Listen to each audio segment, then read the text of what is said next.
Hello, this is Dymock-Johnson. Today we will talk about awareness in modern Dungeons and Dragons. Universal literacy amongst player characters. It's weird. I mean,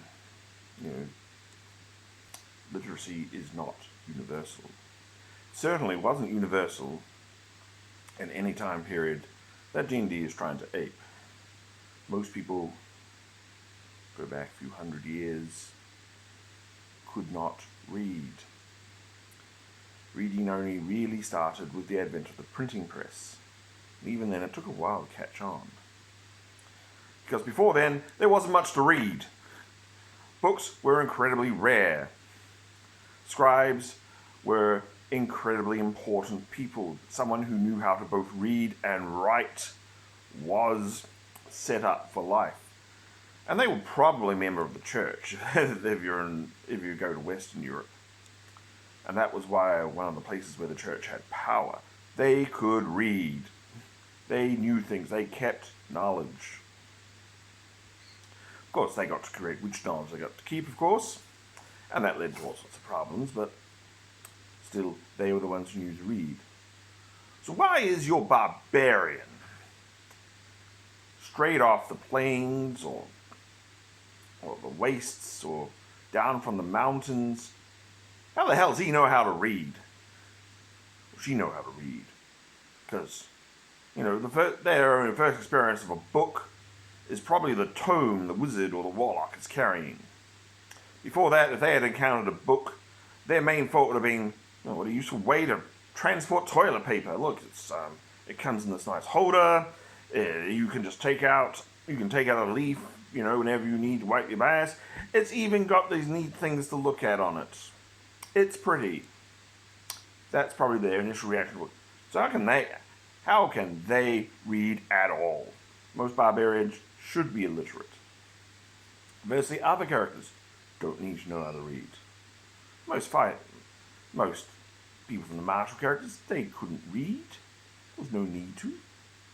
They had either spent all their life training for battle, or, in some nefarious organization as a pirate or a brigand. They don't get to go to school. So why are they able to read? Reading should be the province of several classes. It should be a class ability, like others in Dungeons and Dragons. Your wizard can probably read.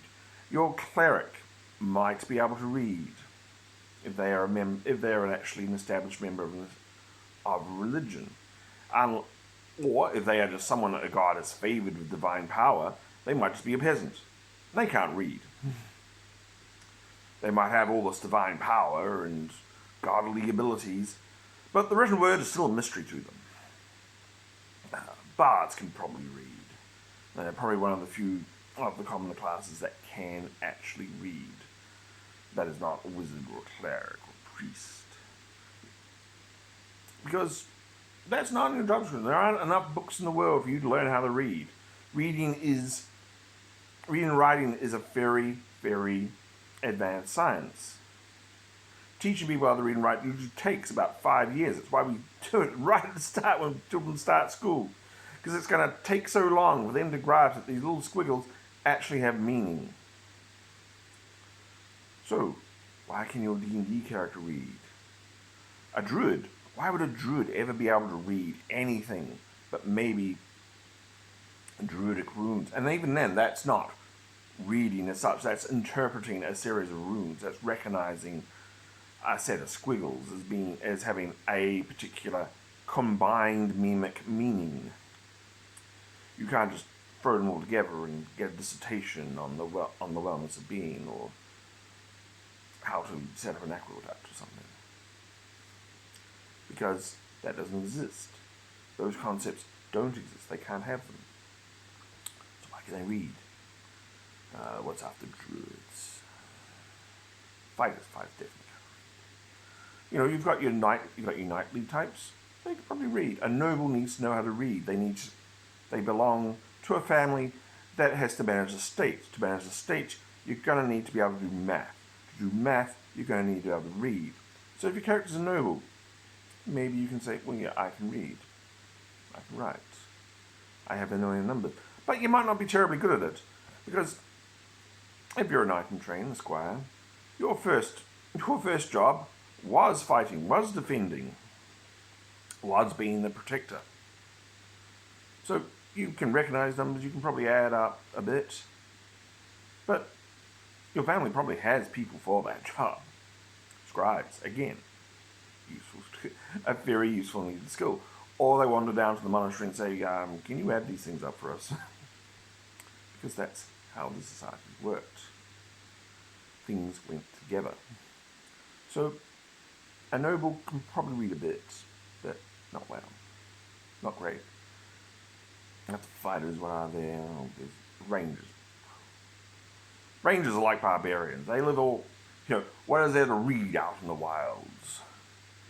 They're a tracker, they're a hunter, they're a forester, they're a protector of civilized lands. But yeah, like the barbarian, their encounter of a book is as a useful source of toilet paper. Rogues, well, it depends on your rogue, really, doesn't it? Some rogues can read, because they'll be intelligence agents. But your classic thief, no. Why? It's not useful. It's not needed. But you can make a case for a rogue with intelligence, with a good intelligence on them. They can probably read. Other character classes. Warlocks, the ones which get the tome, probably can read. The others can't. The others probably don't know how to do it. Sorcerers, they get their power innately. They are just a normal person who has power. Well, where would they learn how to read unless it was in their background? If they were a noble, they can probably read. If they were a scribe, they can read. If they were an acolyte in a religion, yes, but otherwise, no. And so these people, most characters cannot read. And this adds something interesting. It gives those characters which are literate a power. They can actually read. They can actually understand things. When they go to a library, they can actually extract information out of there. There should be a reading skill, because not everyone can read as well as everyone else. It would be useful. Make an intelligence check. Are you proficient in reading? Can you know how to use books? Do you understand how people organize a library? I mean, can you navigate a library? If I told you to go and get a book on hydroponics, do you know where to look in the library right away? Would you have the last of the librarian? Because that's a skill. Keeping and organizing books is a skill. So this could be a tool-use thing in 5e edition. You actually know how to navigate a library without bothering the lich that's probably in the corner reading away somewhere. And reading can give you access to information. This information, you should always be very free with information in any game, but reward those people who can read if it's a special skill in your game by saying, yes, there's a library in the city. It may contain information on what you want to know. You can go in, you can make a roll, you can get some more information. And that brings us to the other bits of this discussion. If everyone's illiterate, don't they know it? Don't they're all ignorant? No, of course not. They know lots of stuff. They just can't read. So they probably have a better memory they have a better memory for remembering things, remembering all the details they have to do, because they can't write them down. They can't just go and look it up. And this also makes people who transmit the news, bard types and their more mundane brethren, the ones who can just play an instrument and remember tales, very important. You normally did not attack bards. Some societies, it was absolutely illegal to attack them. You had to be absolutely desperate to do so, because they carried all the information around. They traveled from place to place and told everyone the news. They picked up news. They spread it around. And if word got round that you were beating up these people, or that these people had come to harm, no one else would go there, and you would be in an information vacuum. And that is a bad thing. So consider this. Think on these things when you are designing your world. Why can everyone read? Everyone should not be able to read. It should be a power, an ability, and something which players can use to leverage on others, especially when the devil comes down and pulls out the terms and services of agreements that devils do when they make an agreement with you. The character that can read can probably actually spot where the devil has made a mistake, or that there is a loophole. So think on that. Think about just who can and cannot read in your game. Thank you.